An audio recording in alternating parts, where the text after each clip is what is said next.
I want to talk about the different screens that come with SpinPro Padel and a couple of do's and don'ts on how to use the product. As you'll see, there are 2 or 3 screens that come with the product, and the important thing about the screens is that they're there to help you learn how to hit with spin. And almost all shots in Padel have spin, and so what the screens do is they create an obstruction. They get in the way and they force you to swing in a certain way. And so what you want to be doing is swinging your paddle past the screen without hitting it. The sort of teaching instruction or learning instruction is make the ball spin without touching the screen. So you'll swing past parallel like that. If you make contact, that's a bad thing. So you really want to do your best to swing parallel to the screen, which the screen's there as a guide. If you hit the screen or the product, it's a big product. If it's set quite high, there's a risk that it might topple and hurt someone. So really do your best to use it carefully and focus on the shots that the SpinPro is here to learn. It's going to always be about shots that involve spin with a top spin, slice, or side spin.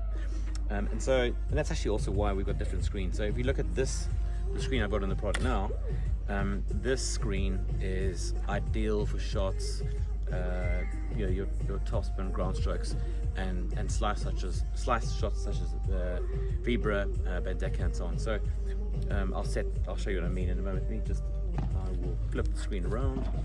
Let's change the height, get it to there. So it's an abbreviated screen. It's quite short, so it's easy to get past it. So you'll see, you just slice down the back of the ball, parallel to the screen, not making contact. And here, the smaller screen means that you can actually, your paddle can travel forward, so it doesn't obstruct the movement. Because a lot of, when you're playing a volley, for example, you want that forward movement. Another screen we use, which is more for the kick smash and the rouleau, is this racket-shaped screen. So I'll pop that on. Easy to put on. You just basically pull the other one off, and you'll see the little holes on the screen, and you just slot them on. Wait, I need to think if I'm left-handed or right-handed. I'm going to have to demonstrate this left-handed, so I'll pop it on like that. So you just push the studs through the holes. Should be fairly obvious. And I'm going to flip it around.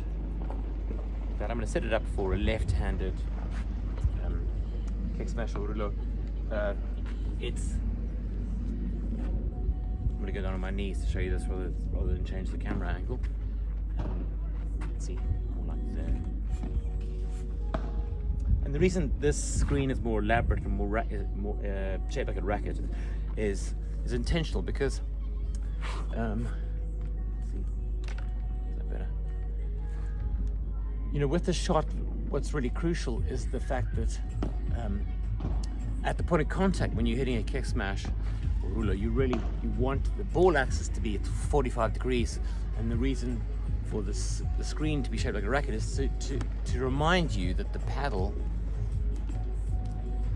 is roughly in that position at contact, because the temptation is to go past the side and then you wonder why you didn't have any topspin on it. So by having it there, you know that at least there's an upward component of the shot to create the topspin, right? So that's the screen is a helpful reminder to make contact with your paddle or racket matching the screen, and then you can continue up like that. So that's the reason for the sort of more complicated screen. But they all work fairly well.